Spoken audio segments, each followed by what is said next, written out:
Ensio mankwa, ensio hunyo desani biara, eni abodi nyina. Intina rade na aye Drilling Company Limited. Eton safre ankrankre, nyumaku ahodo nyina. Oba rade na aye Drilling Company Limited. Yeye borehole drilling, water treatment, visibility studies. Yeye nhwehwemu ewo asase ne so ansa na yetunsuo de amaw. Yeye manual and electric pump installations, hydrofracture. Se rade na aye etunsuo mawa. Obetimi anom, obetimi adware, obetimi de ayibibia. Enti yeton safre, dansie nyumaku ahodo. Yeye real estate companies, hotels, and sorry, and will be biara or the insio edijuma. Aradi na ye borehole drilling company limited. When we extra crying, a one crying of Fanco barrier. Kumasi, ewo odium bastop. Freye wa humatu foiso 0245 636634 0247 171472. Aradi na ye borehole drilling company limited. Yes, say insio mankwa. Shrani po for wedding kwa onia bra back from 19.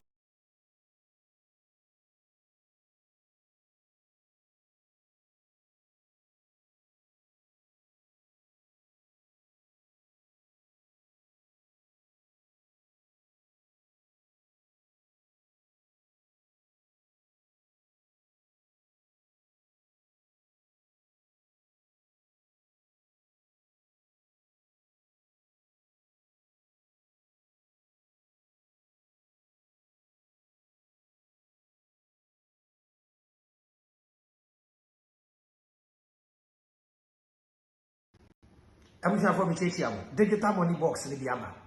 And say, Nanipa Bibre, A Bisa, the Biaba, and my venture send it here, and say you use it. I wish for digital money box on saying it here. On Sakape, Obeseti, pin code, 4 pin code. What's that pin code Nivia? Baby, a disika eshano and away nimho. No, your baby, I had paper effa, and baby, I had coins eshe. Miss Ramo, my be am I a manket one? Now, Omusia said you saving. Maybe my friend keep the change. Me piena me ba. Sika aka me botum biano na me de gumo kama. Ubenya digital money box ibia. Number abe friend no. 053 1798 334. 053 1798 334. Mesramo Fridays nko a and ye delivery. Baby I will be deliver the amount. Thank you for making us number 1. Bye transport. To pay and I make come for the amount. Pay a money transfer app I did transfer sika. It said ye nim da no. Now we a very amazing. For now dear, from the United States to Ghana. So we US now person transfer sika de bre obusu afo na wadofo e wo Ghana e pa chew. Fefa Pay so. Na Pay ade won so a e wo ho no enie mesremu a eno na kuta the best rate e pa chew the rate no e very high. Afi or first transaction obeye e de ama wunua no omma $5 for free. So we send it ska on your first transaction no omma $5. Afi 0 transfer charges on jiwsike bia e wo transfer na o ye no so ade e nwanwa e wo Pay ho ama me ni Pay ho ne ye o send sika ama obi mo amu ni mo amu abrochire no e ye wo ne wo so wo nipa na wo send sika ama no ni din e di shem Pay de why ne said ye wo Ghana na wo send sika na nipa ni din apope app no enti sa wo transfer sika e de ama wo busu ni bia wo board the number pe na ni din na kasa apope app said ye be ya wo nye wrong transaction promo code app wo be use na wo nya wo discount no ABM use ABM as a promo code na J o discount kama de be kan na sa dwen na nya adwuma board ne bre use Pay bye transport. Ensio mankwa, ensio hunyo desani biara, eni abodi nyina. Intina rade na aye Drilling Company Limited. Eton safre ankrankre. In a world where dreams reach for the sky, OBI Group of Companies is laying the foundation for a brighter future in Ghana. Whether it's the elegance of Aerotiles or the robust durability of IBR roofs, we bring you the finest in roofing solutions. Your vision deserves nothing less than perfection. But we don't just stop at roofing. From concept to completion, our qualified experts are here to guide you every step of the way. Need blueprint? We've got you covered. Look for skilled artisans? Look no further. And when it comes to roofing materials, the OBI store is your ultimate one-stop shop. Quality roofing materials that stand the test of time. because your project deserves the best. Guess what? We also have OBI Technical Training Center. We believe in empowering the next generation. Our institution has expert-led programs that train both artisans and non-artisans alike, because every skill counts in building a brighter future. Our goal is to empower the next generation with skills. You can join us at OBI Group of Companies, where innovation meets craftsmanship and every structure tells a story. Let's build a legacy together. Visit us today and take the first step towards turning your dreams into reality.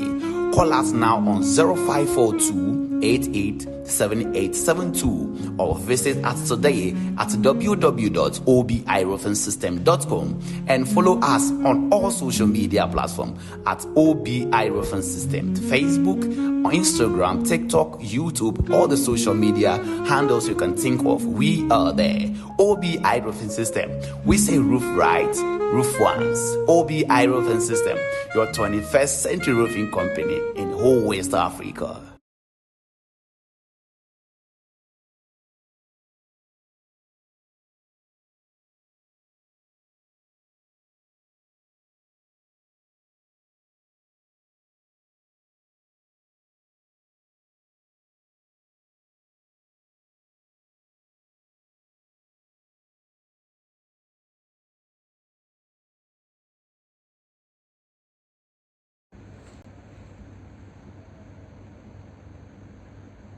For this evening, Ghana Power Mediaco. All right, so there we have it. So let's put our hands together, ladies and gentlemen, to welcome our guests for this evening, Ghana Power Mediaco.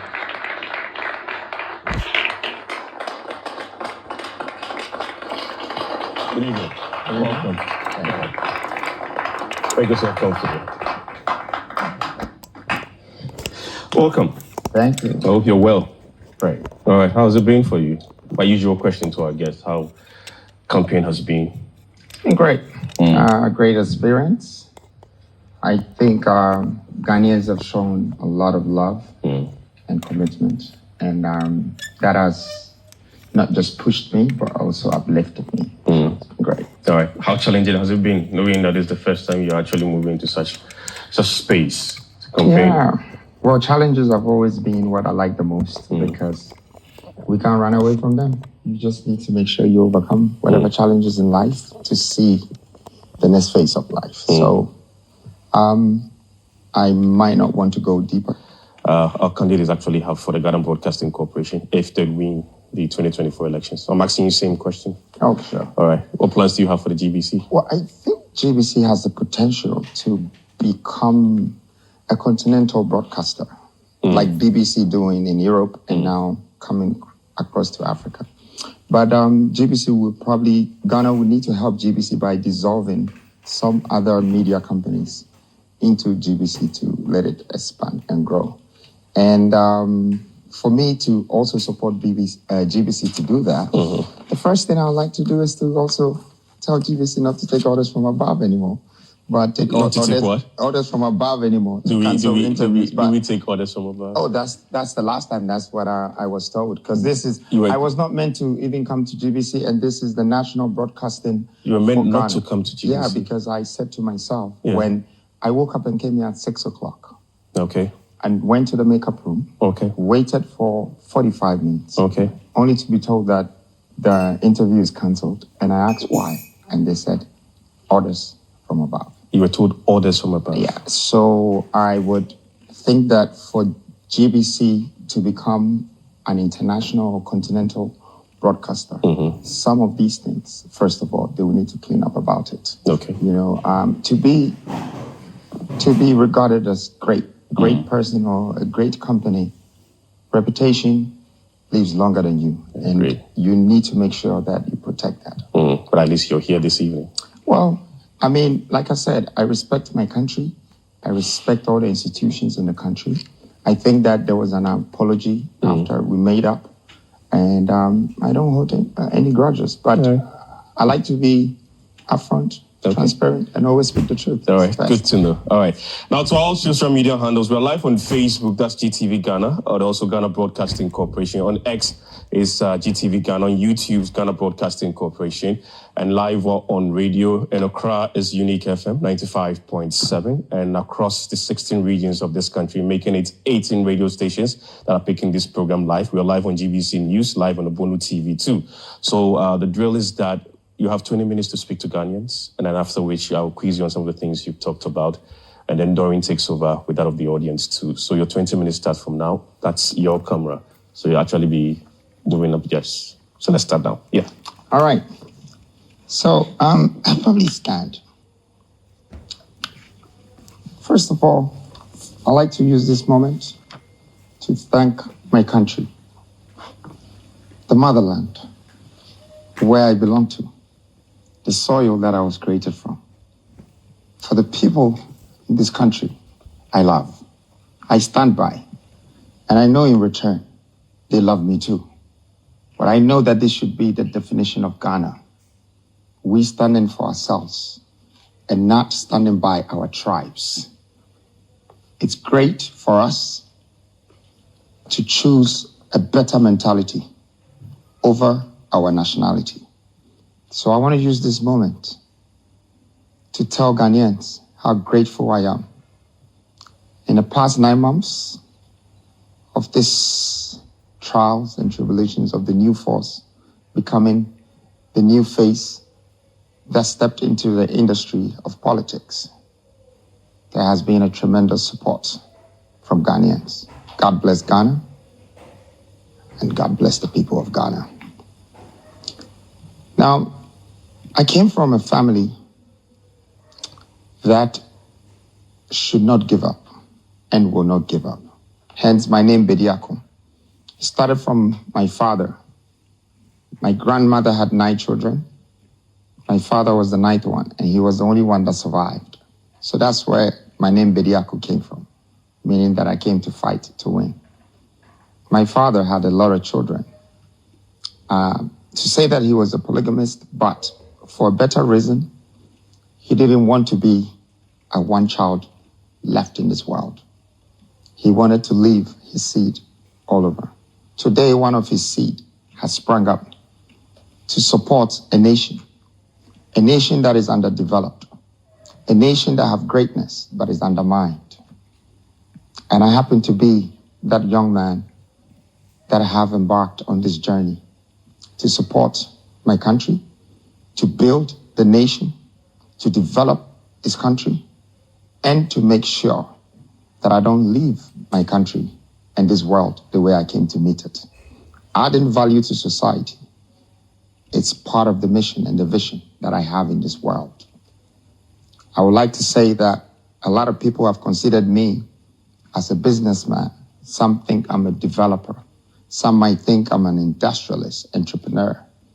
Well, today I'd like Ghanaians to know that I'm a humanitarian. I'm a philanthropist. Helping people is what makes my soul happy. Changing society, building and creating value, and seeing the value become a reality. That's where I get my buzz from.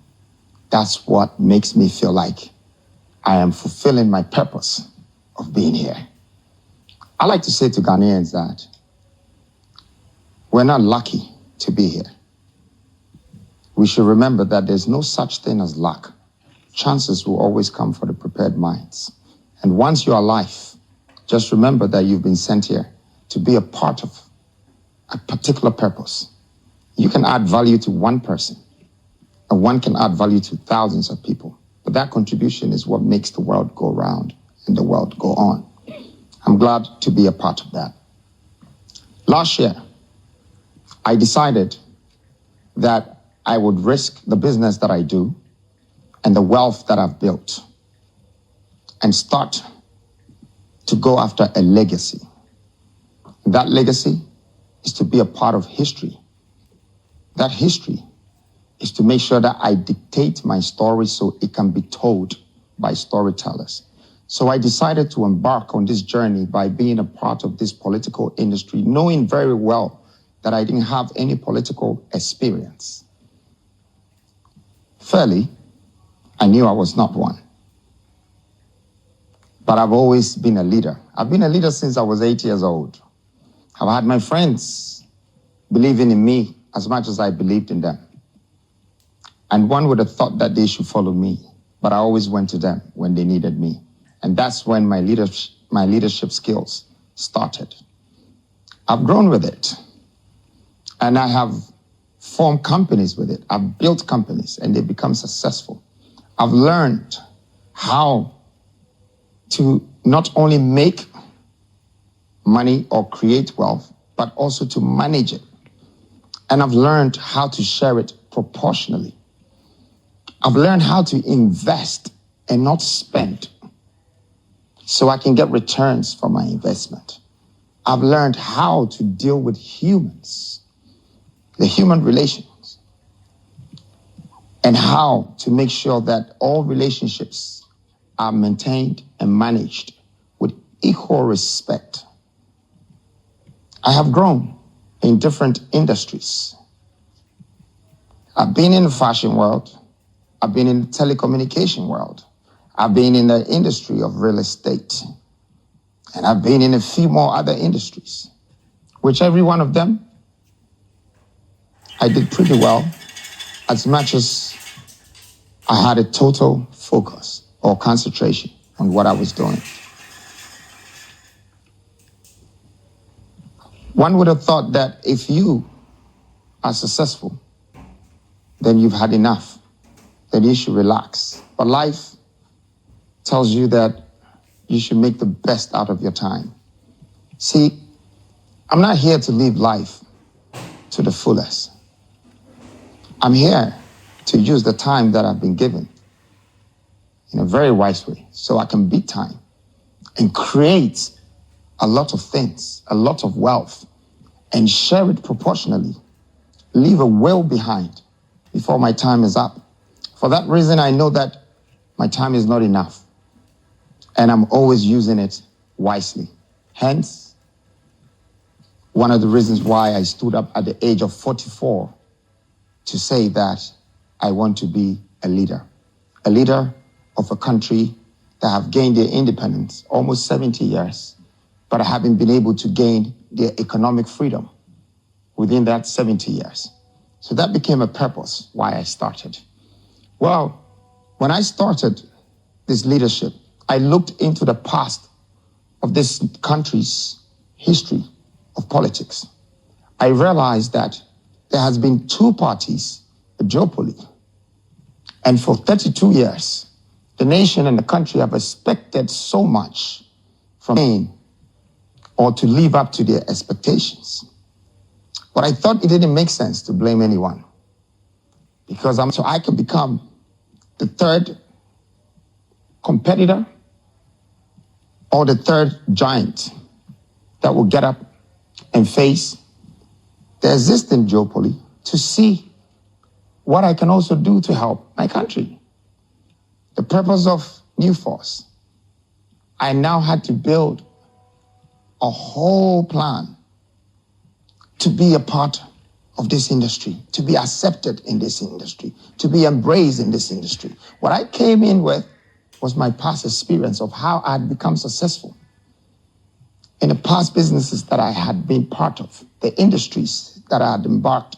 I had walked in and I had taken some credentials and won some belts. I first of all needed to read the constitution of this country. Our democracy and the constitution had a lot of gaps that needed to be bridged. I started to question myself, why haven't we taken this serious?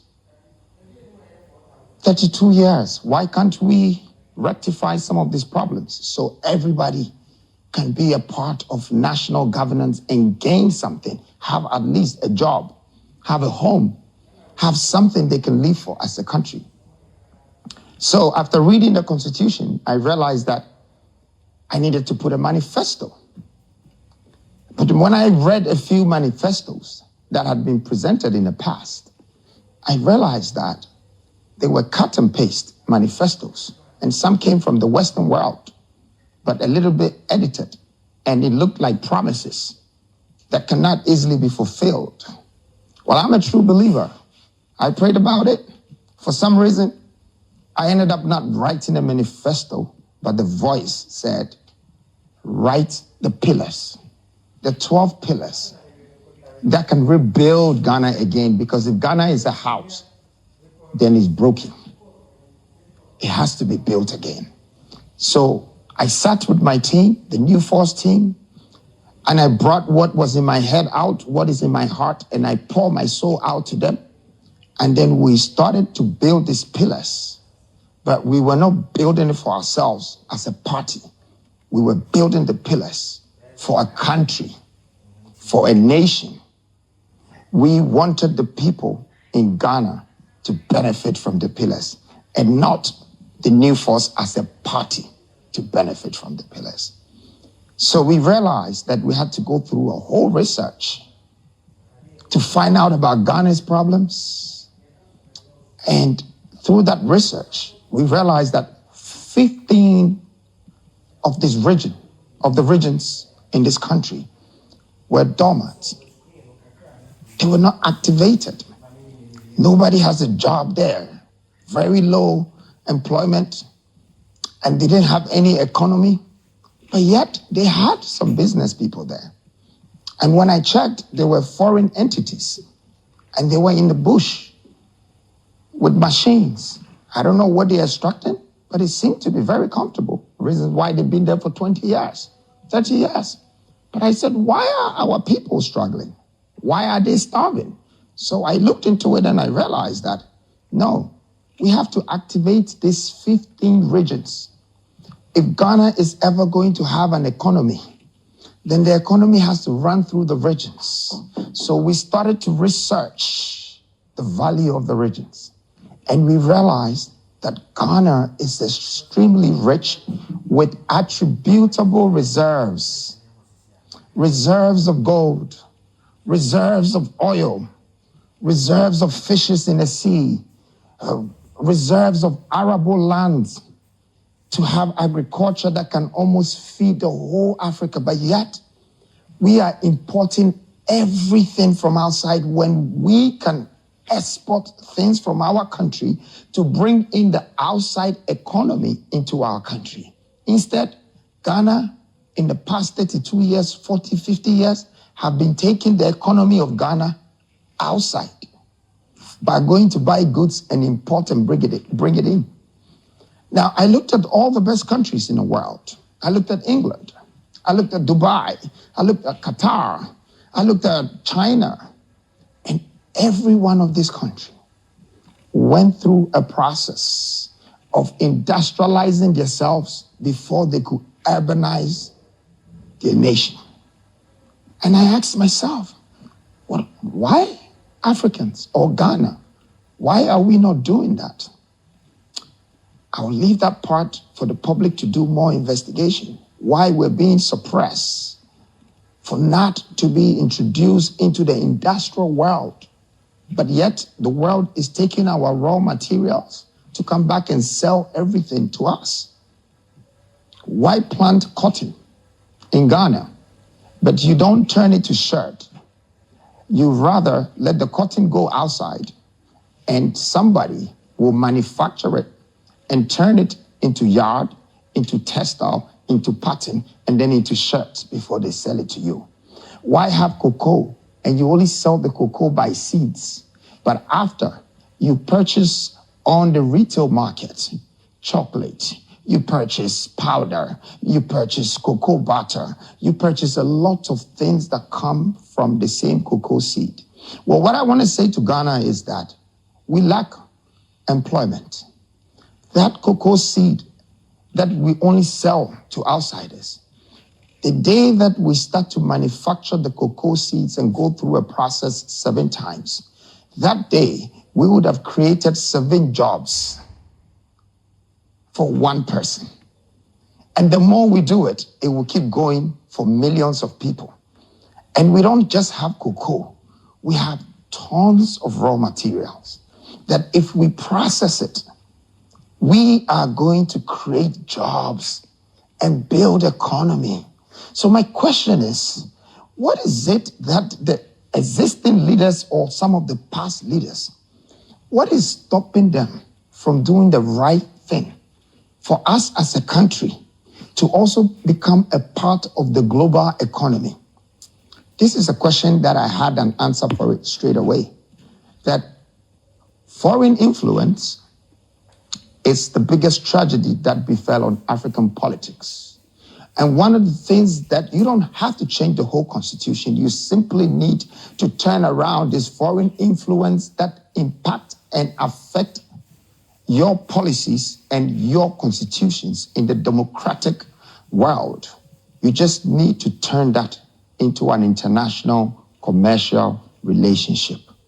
And that's by having an industrialization to produce, to refine, to manufacture, to pack. It is on your land, so it belongs to you. Once you start to do that, then now you have the power to export, the power to distribute through the regions. And the regions will also be producing, manufacturing. We will start selling to each other, and we will start crossing out and beyond our border, and we will start to extract other countries' income into our country. That is the fundamental basis of building an economy. Every country's economy is based on what people invest in the country. You know, if you let people take your gold out, take your money out, take your cash out, you will have nothing to account for as an economy. In fact, this country is still borrowing money to fix roads and to pay salaries. But I'm sorry, as a young businessman who have become a leader, an entrepreneur, a philanthropist, I think it does not make sense to borrow money to pay salary. When you borrow money, you need to have at least a very well-defined method, an executive summary of your, should I say that, of your actual plan, how you're going to get your returns when you invest the money, so you can pay for the debt whilst you create wealth out of it. Now, the problem is, in the past 32 years, our leaders have piled up this debt, and it keeps going up. And now it's catching up to be our GDP. I wanted to completely change it by making sure that I introduce one, which is Pillar 1, the 16th Regional Industrial Revolution. The reason why we want every single region to be revolutionized is because we, New Force, believe in 3 core principles. The principle 1 is equity. Where is the equity of the people? Every region deserves to have something within that region.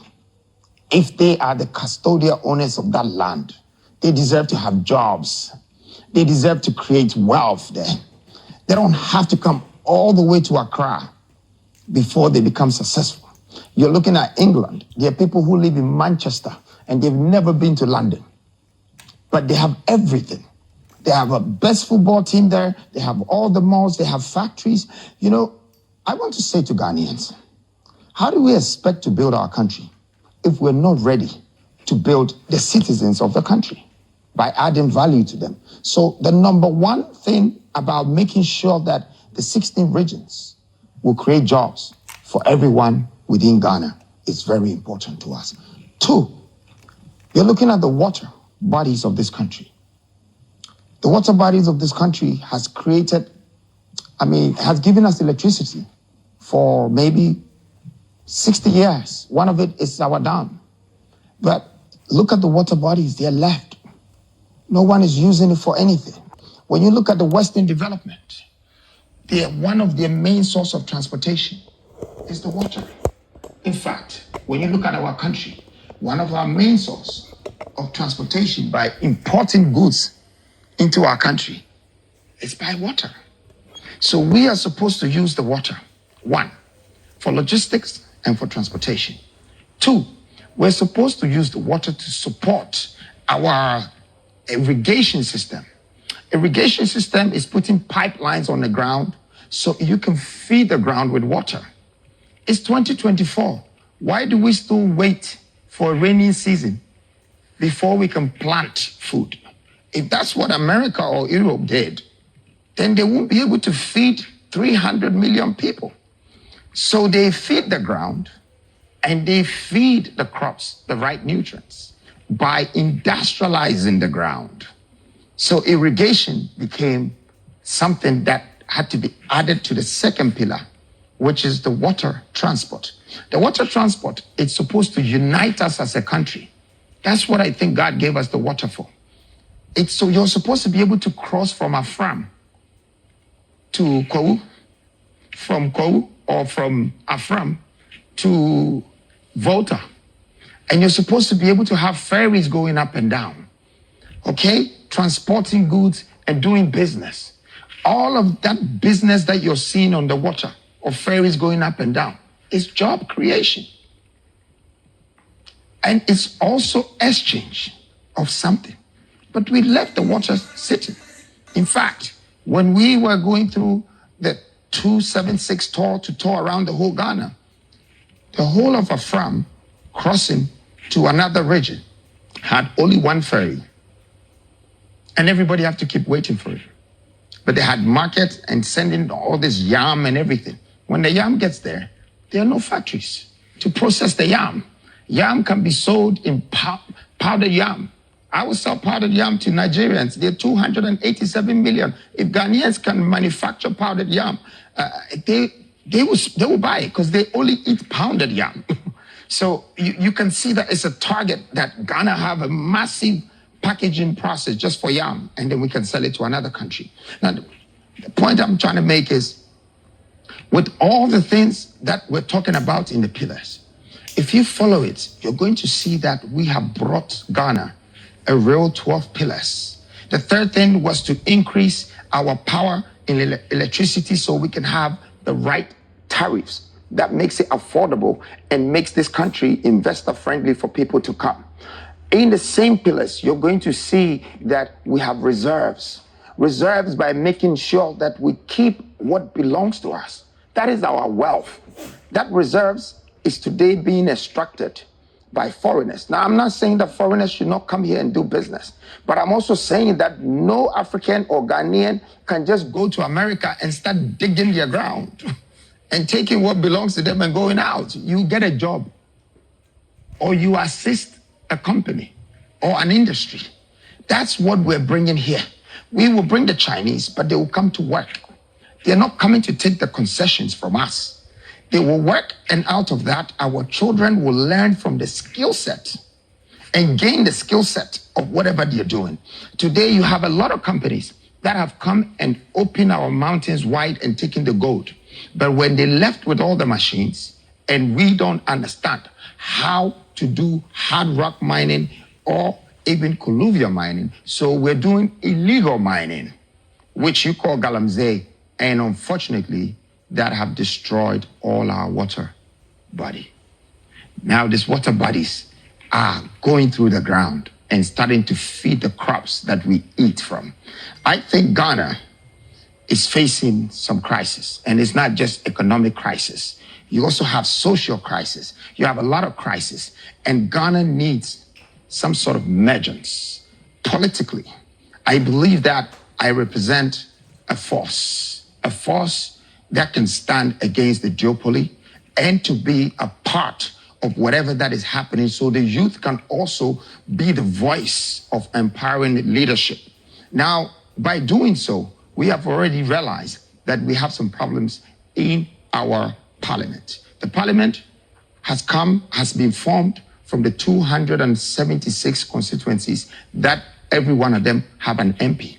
I have been to the constituencies, and 85% of them is not functioning, is not working. This is the time for us to give Ghana a real challenge by choosing one of the young people as well to become a part of this entire governance that stands for the nation, that stands for the country, that makes sure that whatever parliamentary winning chip for the country and change the narrative of politics and change the way this nation is governed and build. Thank you very much, Ghana. Thank you. Thank you.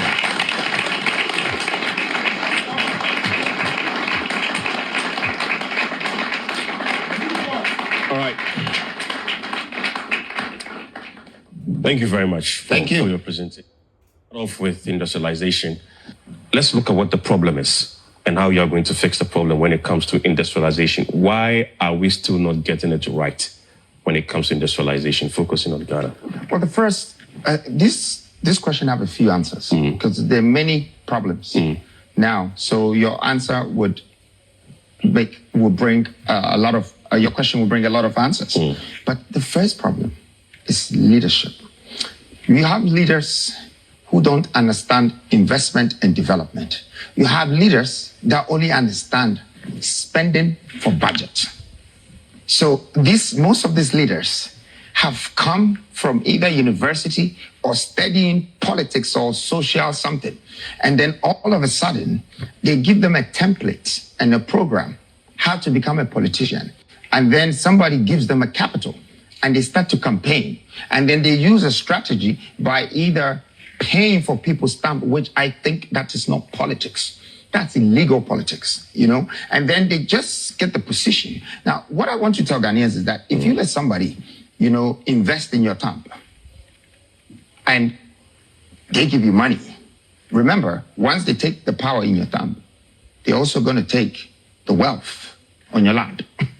So that's what is happening. And that doesn't let our leaders think about being fair and creating a platform for equality. Okay? And so if Ghanaian leaders understand investment and development, they would see that $1 billion can go into plants.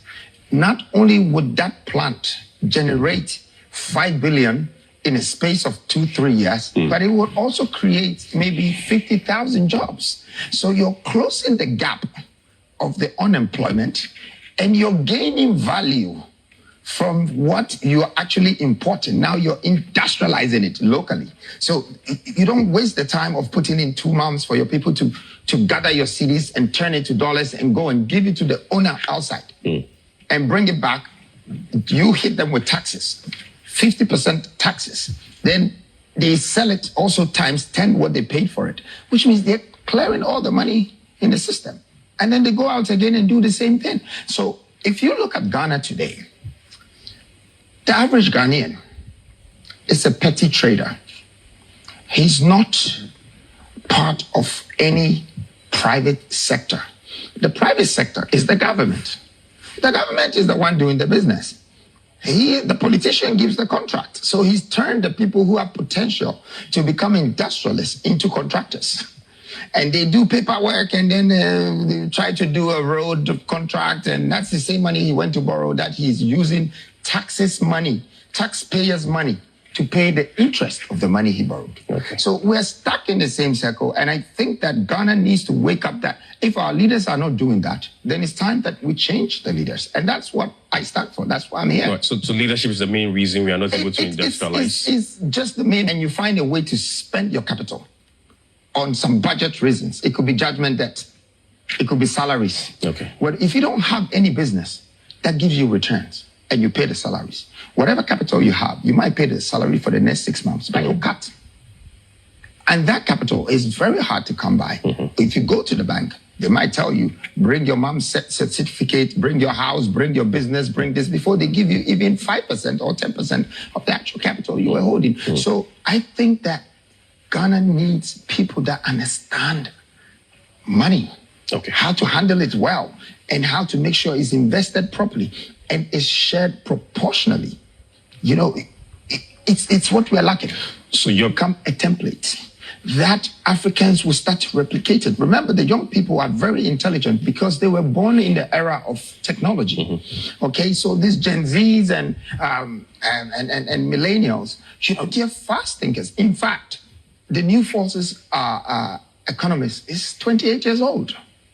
You know, one would have thought that I need to go and find a 60 or 70-year-old man who has this to push us because they have information.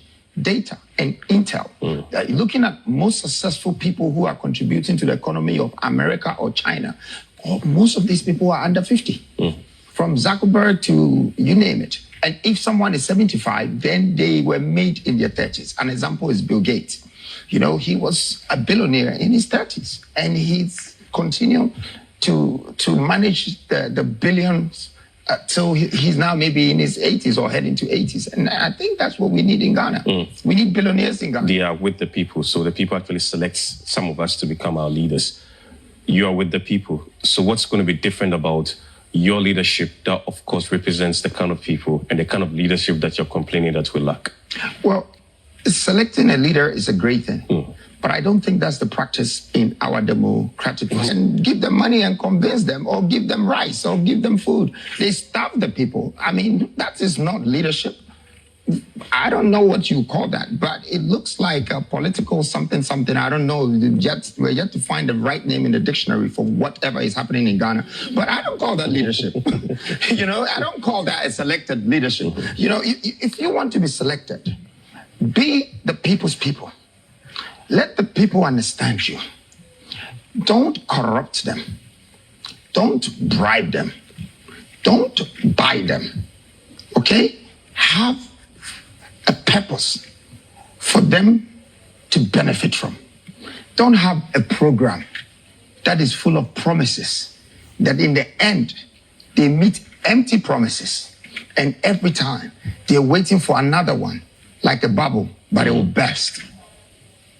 I think these are the changes that we need in Ghana as a country. And I want to say that don't look at me as a wild child who is trying to, you know, step in front of the big boys. No, I'm a very respectful kid, but I have to tell it as it is, okay? And I want Ghanaians to understand that if somebody else was in my shoes now doing what I'm doing, I would support them. Because real recognize real, and game do too. Okay, all right. My quick final question, and Doreen will actually come in. You talked about having 12 ministers.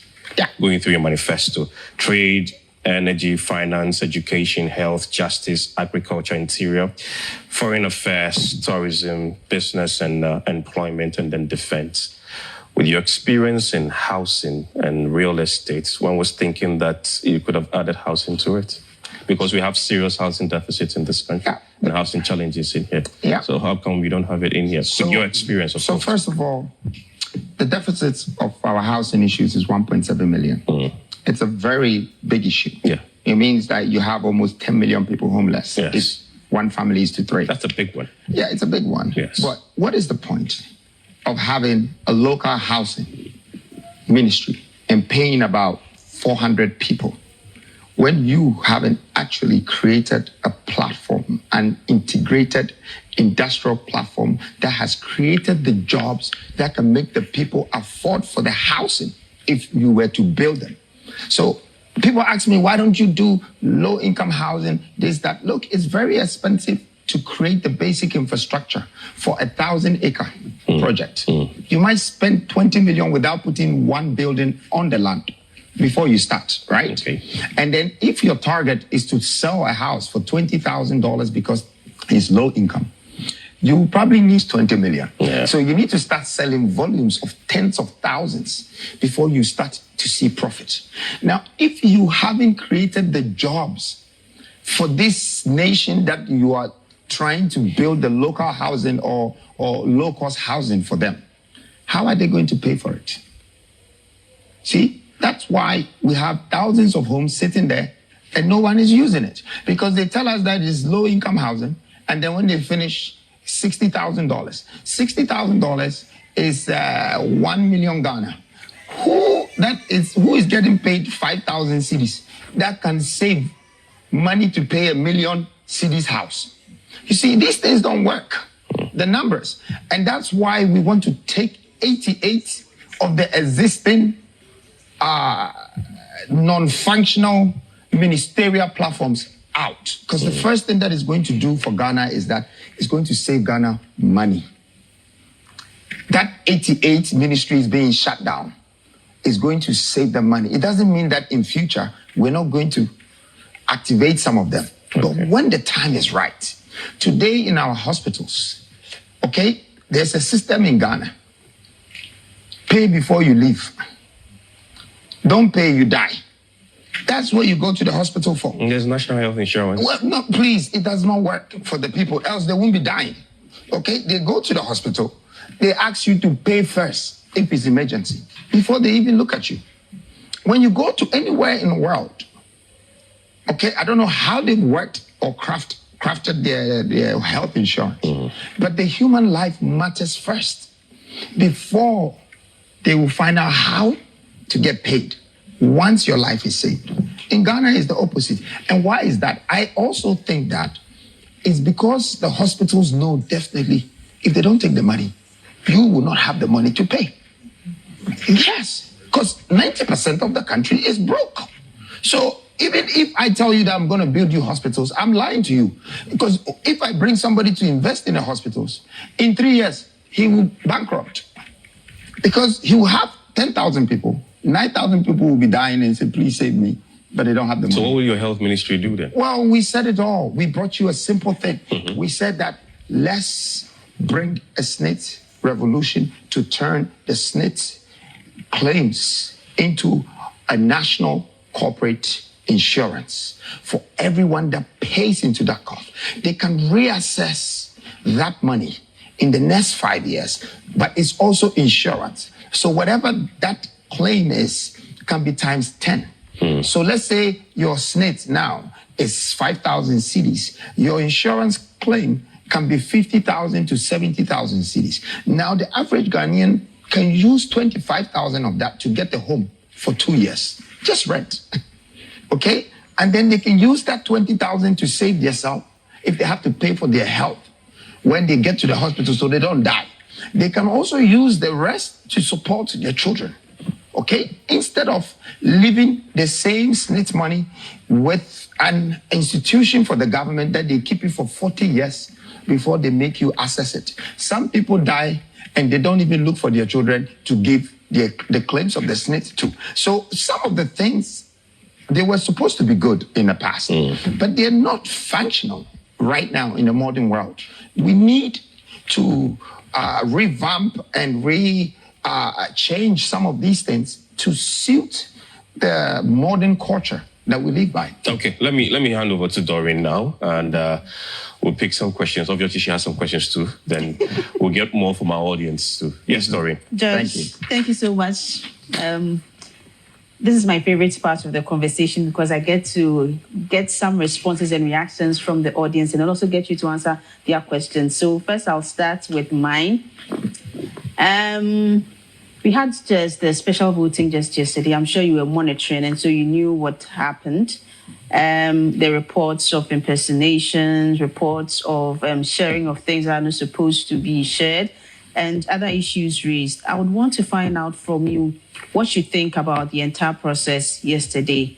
Please hold on to that. Let me get some questions from my audience. Please. I would like to answer your question first because what I don't want... There's a notebook. Just note them. So I know, but what I don't want is to have 7 questions. We're having 3. We are just having 3 questions. We're having 3, so just note them. Okay. And then you move into 10. I don't want to become a teacher here. I'm a president. I will not be a teacher. Okay. So just note them. Yeah. Okay. All right. So let's go. Yes, please. Okay, thank you. It's good you don't want to be a teacher. Their payment is not good. They can't survive. I would have loved to teach people, but the money is just not enough. They can't pay for their electricity bills, their water bills, their wife, and their children.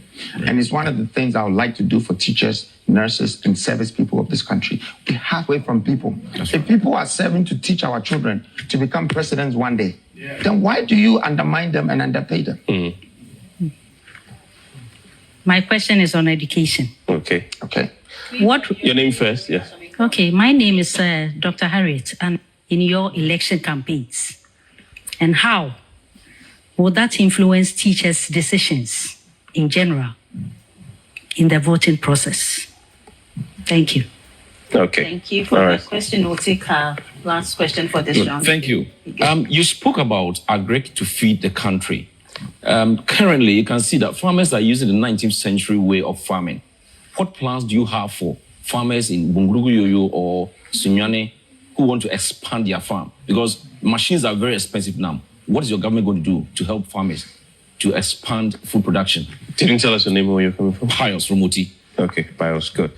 All right, so we have 3 questions. We'll start with that of Doreen, the special voting that ended yesterday, what you make of it, and various issues that came out of it. Okay.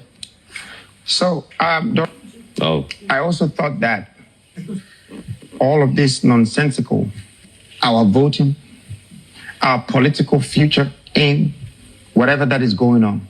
So what I am doing is that I pray for this country. I pray for this nation. I actually just finished a Thanksgiving tour after my 276 constituency tour. And every church I went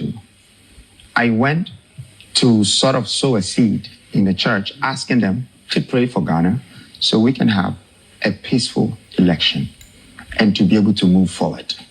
I just want to say to you that the chaos is too much for anyone to try and fix that. I would advise any young person, any old person, to focus on how we can work towards a change than how to sit or stand and try to address problems. Addressing the problems is one, but finding solution for the problems that you are addressing is 2. So if you are going to now apply the solutions, it's 3. The question I'm asking myself is that, would I have the time to follow someone that has fed someone in the queue and someone that has caused some problem and some media saying this and what do I want to do?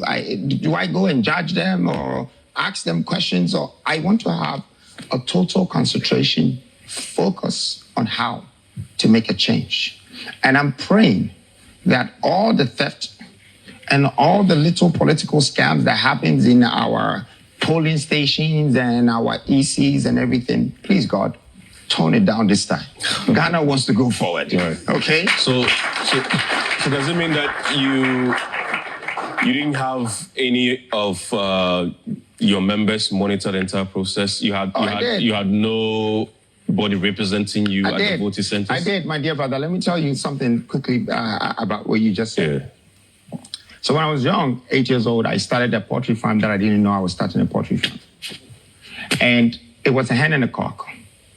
And I was waiting for the eggs because my brother spent the money that we were supposed to give to my mother for eggs and bread, fried egg. So I decided to get my own eggs. But after I got the eggs, I realized that when they turn to chicken, it's better than keeping the eggs. So I changed my mind from getting eggs to chickens. In no time, they became a lot. And as they were multiplying, they had to go out every day. And I just let them go. I didn't stop them. I didn't think somebody was going to steal it. I just thought that they were animals. And if they find a way to survive out there and they can come back home to the owner, perfect. So I let them go. And when they came back sometimes, they came back with new ones that had the same feathers like them, but there was rope tied on their leg. And I could tell that this one is not mine, but what is he doing here? I tried to suck, I said, go, but they don't go because I was feeding them. The point I'm trying to make is that sometimes in life, you just have to let things be.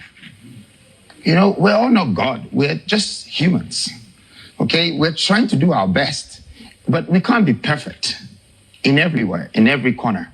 And I'm not going to be perfect to sort out this country's problems in terms of our political agenda. There is so much propaganda. There is so much confusion, chaos, a lot of things. That's not what I'm here to solve. I'm here to solve a country's problem, why the citizen is not valued, and why the nation is not being developed, and why the country is not being built.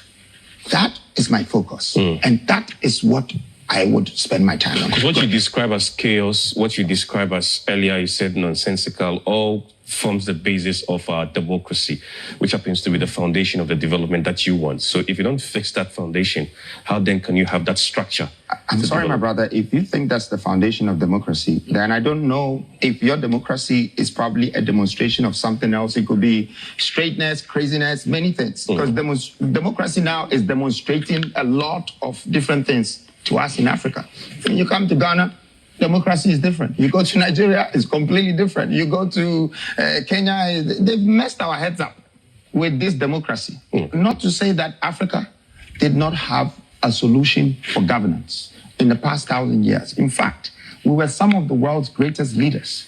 We were some of the people that built universities first in the world. We were some of the people that built pyramids. So our ancestors were very knowledgeable in terms of leadership. But we have exchanged our culture for the Western governance. Okay. And I don't see anything wrong with that. But please, if whatever democracy, have to suit that people. Okay. All right. So, Dr. Annan, what role education is playing in your campaign, and what plans do you have for teachers? Education is very important. And I want Africans to understand that we can't just base education on academia, theoretical stuff. Okay? I think that we lack a lot of knowledge about ourselves and what we have.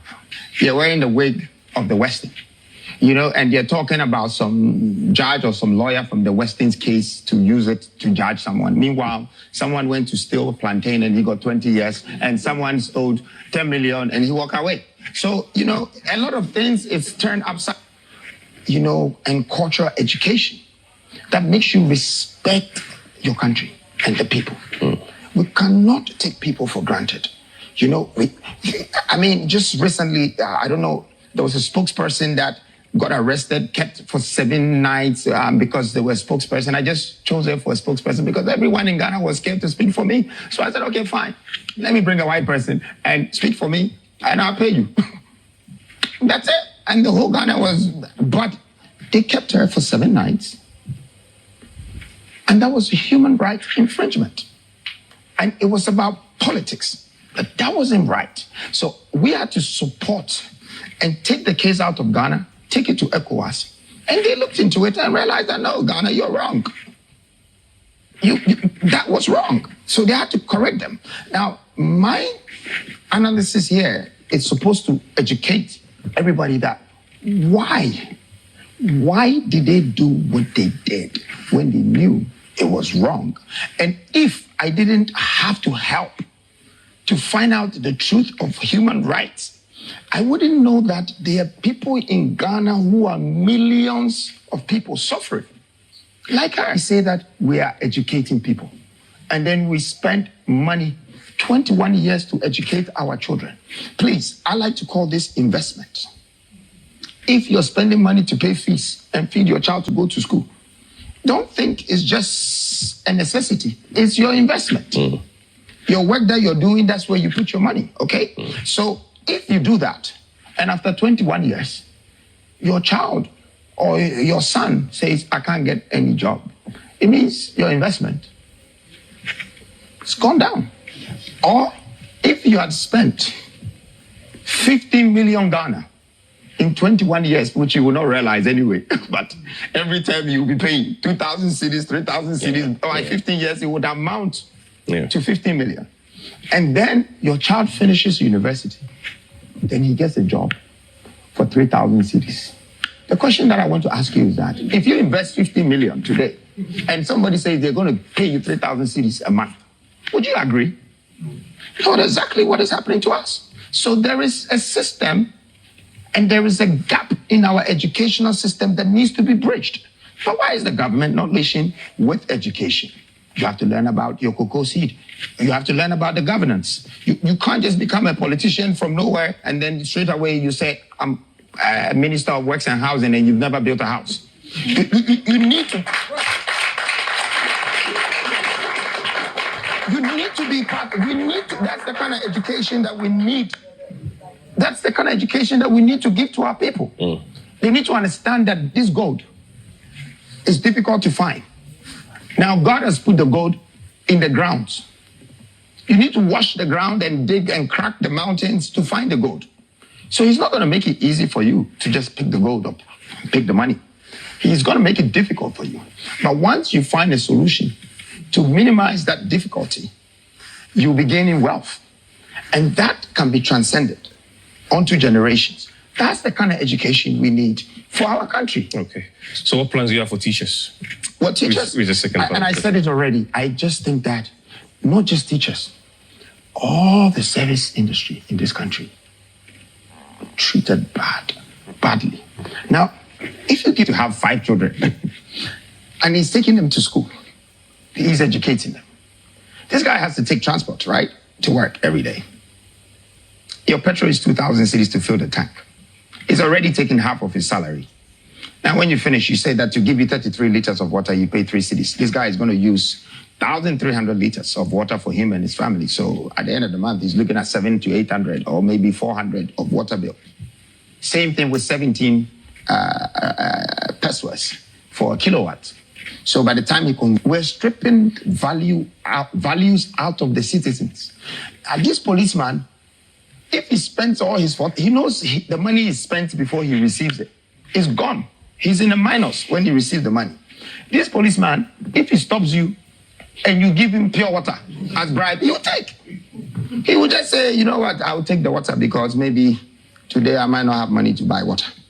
But if you go to England, a policeman, there's a system.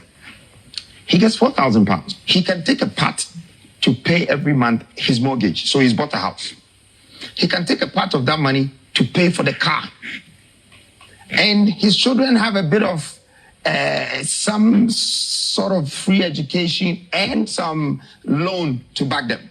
So that is not a huge problem for him. He's surviving. This guy has committed himself to paying for a house, paying for a car, taking care of his wife, and taking care of his children. That's 4,000. He's multiplied the 4,000 to 30 years. If all is bribe, he's going to say, no. It's more than his monthly salary, but he's looking at 30 years and the benefits. So he doesn't want to lose that dignity. Humans that dwell on our soil, the soil will not prevail its blessing. Every country that is successful, they cater for their people. You go to Dubai, you see the people wearing white stuff with the thing and they're walking around. They've never even put one block on another block. But look, all the skyscrapers are there. They've educated them. They're monitoring their investment. They're investing. They're developing, and they're hiring people to do the work for them. That's what we should do in Ghana. What you that? I will give you free education. Okay. But please, do not dare give that promise if you can't afford it. Because Ghana is broke. And the teachers have to be paid. And the kids need to be fed. So we are not able to afford the free education to its full limit. And that has changed the curricula of our educational system. Now, from afar, I'm studying everything. Just 6 years ago, the youth of this country used to spend at least 8.5 months in the entire semesters that forms a year. Okay? So they have 2 weeks vacation, 1 month, and almost 3 months. Yeah. So that gives you 8.5 months. Right now, the youth of this country can only do between 5.5 months to 6 months. So they're losing 2 months or 2.5 months every year of education. You might see it lightly, but in 10 years, it amounts to 2.5 years of their life of learning something. That's what we're going to see very soon is that you're going to see somebody says, I finished Legon. And then when they're speaking, you ask yourself, is it Legon Primary School or is it Legon? Because you see, they lack something.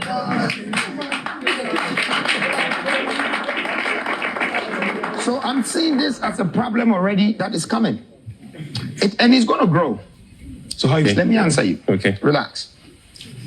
Even though spark a fire, start something, the change comes and it's a ripple effect because there's some young person in there who is going to believe in this movement, in this agenda, in this change. And then they come also as a force. They come and eventually the problem will be getting fixed. No problem. All the problems in this world cannot be fixed. That's how God built the world. He built the world with problems. So whoever that has the common sense and knowledge to fix the problem, they make them successful. And the ones that they don't want to, they suffer. And the problems are always going to be there. But I'm here to start solving the problems instead of adding more problems to the existing problems. Okay, let's talk about agric here. Pius wants to find out what your plans are for agric mechanization. Oh, definitely. Look, the world began with agriculture before industrialization and then technology. So in the days of Abraham, they were doing cattle farms, and they just had to nurture the sheep and cows, and they extract the milk. And that's how they started to industrialize the world. So agric is the farming aspect. The culture is the processing aspect. Ghana is only doing agric without the culture. Yes, because you plant the seed, you water it, all of that is agric. The culture is once now you've harvested it, what are you going to do with it? You see, if you don't process it, you can't preserve it. You need to process it and preserve it in order to get reserves out of it, and that's a culture.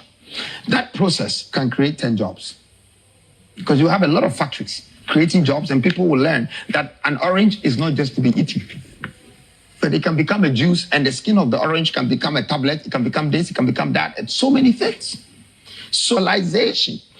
I have to, first of all, purify all your waters again and irrigate all your grounds again. So you don't wait for April or June for God to rain water to come down before your pepper will grow. You wake up in the morning, the pepper is already watered. And then you add fertilizers that you created yourself. That suits your soil very well. So things that would take 3 months to grow, you can push it to 1 month. The world is doing it. I'm telling all of you that today, some of the chicken that we're eating, within 72 hours, they're grown already. How do you think that the world is eating 1 billion chicken a day? 1 billion, that's the demand of the world. We're 7.2 billion. And every day people, yes. So how do you think the chicken are growing so fast to feed people 1 billion times a day? It's they've industrialized, the farming. And so it's growing very fast. And I want to do that, first of all. I want you to have a seedling bank. So you start to protect your seed. If you don't protect that seed that God gave you, somebody's going to come and take it from you. But that's one thing. Ghana doesn't have it. But you have to have a lab. Our cocoa should be there, and we should protect it. It should not go out. Today, Chinese have taken it, and they are forming it. They are cloning it. Very soon, they will supply the world with cocoa. And we, the founders of cocoa, we don't have it. We, the founders of gold, we don't have it. This is what is happening until we change leadership. And that's why our fathers need to give us the chance to help them. Okay? They're tired. So maybe they need the young blood to help them. We're not saying that go away for good. We're saying that, okay, listen, you can still be around. You can advise us about whatever experience that you've had, advice. But when it comes to standing in the sun and checking and making sure things are being done, you need fresh blood. Okay. You need young people to do that. Thank you. Laurie, let's read the next set of questions. So we'll take this question from Clement Hammond, National Secretary, Ghana National Association of the Deaf. He says he wants to know what you will do to implement the Disability Act of 2006, which has not been fully complied with by previous administrations. So let's take 2 more questions. We have some people here who have some questions, so please go ahead. Yes, please. In the disability sector, now I want to know in your 12 pillars whether there's any strategy for persons with disability, since we are talking about adding value. And you and I know that today we are no more in the welfare system of disability, but we are looking at it from right and developmental level, our founding father, Dr. Nkrumah, made a rehabilitation center for persons with disability. Today, when you go there, it is nothing to write home about. So I want to know, what is your view about persons with disability, and what do you have for us? Thank you. Thank you so much. We'll take one more question on disability, and then we'll move on. Plain District Common Fund was meant to help the disabled in their businesses.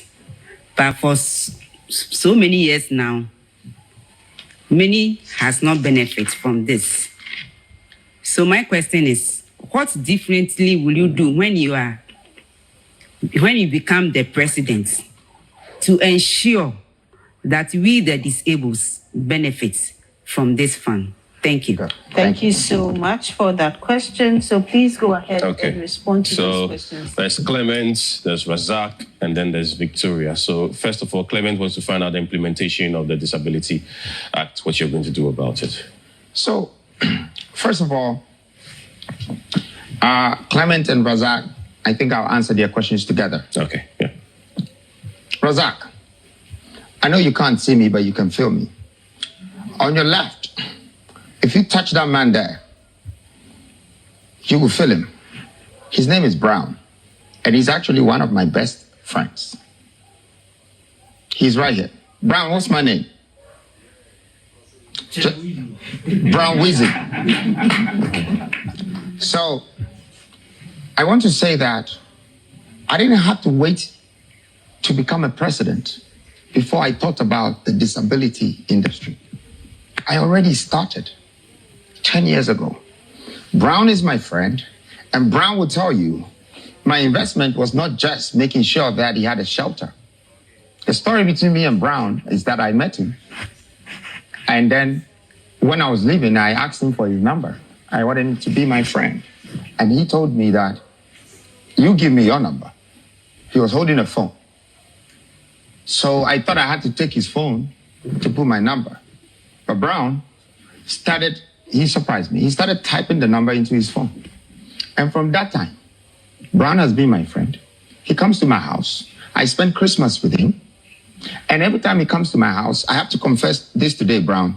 Sometimes I sneak to the back door and went to the taxi and asked the taxi driver, how did the guy in the car show you how to get to my house? The point I'm trying to make is that we have intelligent people in this country, and we just think that they should only come from able people. That's not equality. It's not fair.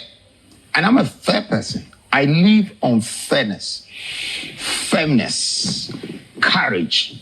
And these core principles, I don't change it for anything.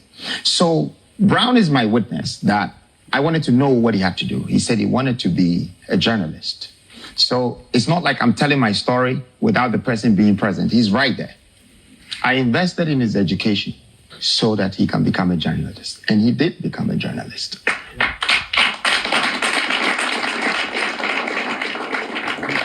Aside from that, Brown has a friend who is also my friend, and he's called One Leg. This is a guy that just used to park my cars. He thought he was just doing favors for me because he's parking my cars. But that was so much for me, that someone that is not able was doing something and selling bangles on this. He was trying to survive. So I was planning for him. And I realized that he had so much strength in his hands. So I designed a tricycle for him. And I gave him the tricycle on the conditions that I was going to build an industry in the disability world. The conditions were that he has to become an Uber. We tried to apply for Uber. They did not agree with him. So because of his disability? They just said that they was not going to do it. I don't want to say that, but they did not. And so I found another solution. And at that time, it was Yango that helped. I think this is many years ago, before we even found out about it. And my deal with One Leg was that if you're able to work to buy another one of this, I'll buy you the third one. But my conditions is that you can't employ anyone who is able. You have to employ only people who are disabled. He did.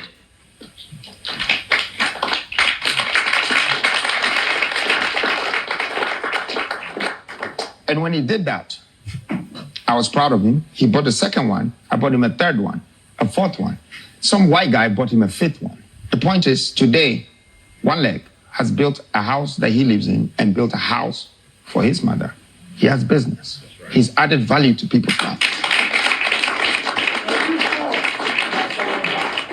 So Ghana, this is who I am. I'm a philanthropist, a humanitarian philanthropist. And I've been like this. I would be very experienced at what I do. And so, to use this opportunity to answer the third question, that 3% common fund, I might just have to increase it to 5% and make sure that all of you have a space with us. We have to be treated the same. Our second core principle for New Force is equality, equal treatment, men and women. Men should not get the best jobs because and women should no. We have to give room for women's potential to come out as well, because we don't know what they can bring. These are the same women that gave birth to us. But when it comes to business and work, they were trying to undermine them. We need to bring that equality into our system of governance, because we will realize that if we gave women the chance 30 years ago, Ghana could have been better than it is today. JuPay and American for the amount. JuPay a money transfer app. I did transfer sika. It said you knew that no. Now we are very, very amazing. For now, dear, from the United States to Ghana. So we US now person transfer sika de bre obusu afo na wadofo e wo Ghana e pa chew. Fefa JuPay so. Na JuPay ade awonwaso a e wo ho no enie mesremu a eno na kuta the best rate e pa chew the rate no e very, very high. Afi o first transaction obeye e de ama wunua no omma $5 for free. So we send it ska on your first transaction no omma $5. Afi zero transfer charges on jiwusike bia e wo transfer na o ye no so ade e nwanwa e wo JuPay ho ama me ni JuPay ho ne ye o send sika ama obi nwamu ni mu abrochire no e ye wo ne wo so bo nipa na wo send sika ama no ni din edishem JuPay de why ne said ye wo Ghana na wo send sika na nipa ni din apope app no enti sa wo transfer sika e de ama bobusu ni bia wo bo ne number pe na ni din na nkasa apope app said the bear won't wrong transaction. Promo code ube yusu. Now when you discount no ABM. Yusu ABM as a promo code. Na J or discount kama. Debi can answer green and yellow body nebre. Yusu JuPay. Bye transport.